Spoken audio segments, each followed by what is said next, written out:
అప్పుల బాధలు వెంటాడుతున్నాయా? అయితే 6 JVR వారి జాతిరత్నాలు ధరించండి. హాయ్, వెల్కమ్ టు మనం టీవీ. నేను మీ మనోజ్. నా బ్యాక్గ్రౌండ్లో తమ్ము చూడండి, 1,00,000 బోగస్ ఉద్యోగాలు.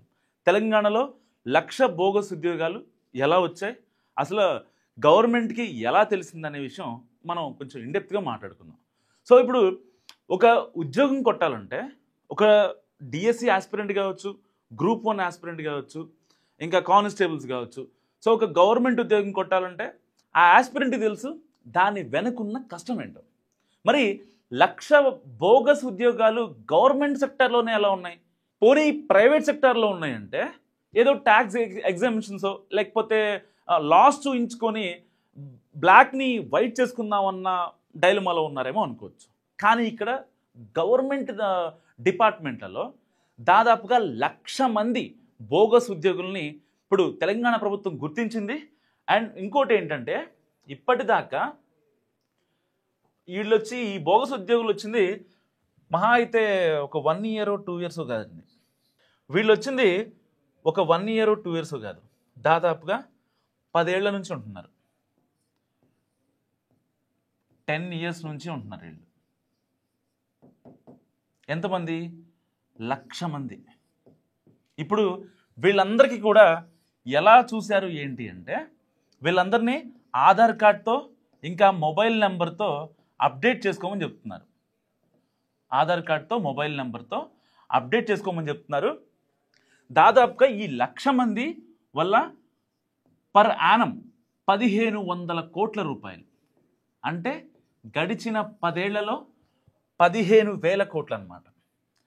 గడిచిన 10 ఏళ్లలో 15,000 కోట్ల ప్రభుత్వ ఖజానా, అంటే మన డబ్బు ఏదైతే ట్యాక్సుల రూపంలో మనం ప్రభుత్వానికి పే చేస్తామో ఆ డబ్బు అంతా కూడా ఇప్పుడు ఏదైతే ఈ 1,00,000 మంది దగ్గర వెళ్ళిందనమాట. వాళ్ళ అకౌంట్లో సేఫ్గా క్రెడిట్ అయింది.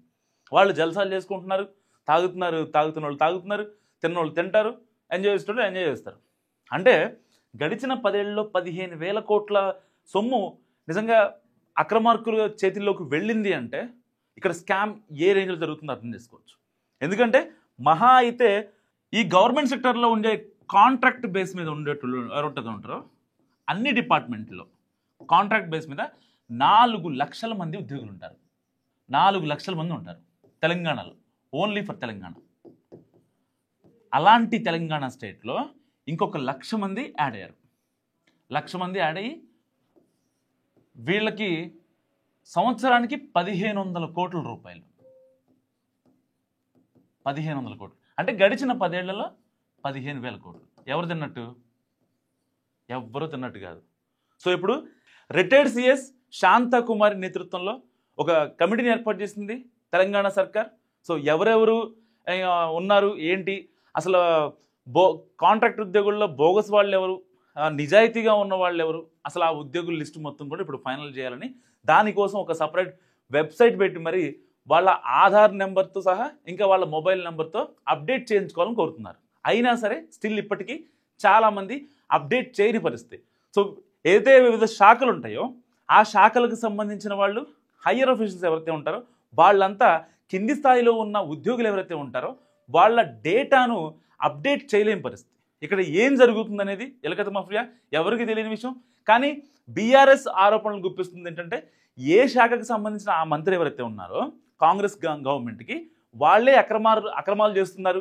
వాళ్ళు కొన్ని ఏజెన్సీలు పెట్టుకొని థర్డ్ పార్టీలు పెట్టి గవర్నమెంట్కి సంబంధించిన కాంట్రాక్ట్ ఉద్యోగులు పంపిస్తూ, సపోజ్ ఒక ఎమ్మెల్యే, ఒక ఎంపీనో లేకపోతే ఒక మినిస్టరో వాళ్ళ దగ్గర ఎవరైతే ఎన్నో ఏళ్ల నుంచి వాళ్ళకి సేవలు చేస్తూ ఉంటారో అలాంటి వాళ్ళని కాంట్రాక్ట్ ఉద్యోగులుగా నియమించి గవర్నమెంట్ సొమ్మును పంపించేస్తున్నారు బయటికి అక్రమంగా అనేది ఇటు బీఆర్ఎస్ వాదన. సో ఈ వీడియో గురించి మీరేమనుకుంటున్నారో నాకు మస్తుగా కామెంట్ చేయండి. చూస్తూనే ఉండండి మనం టీవీ.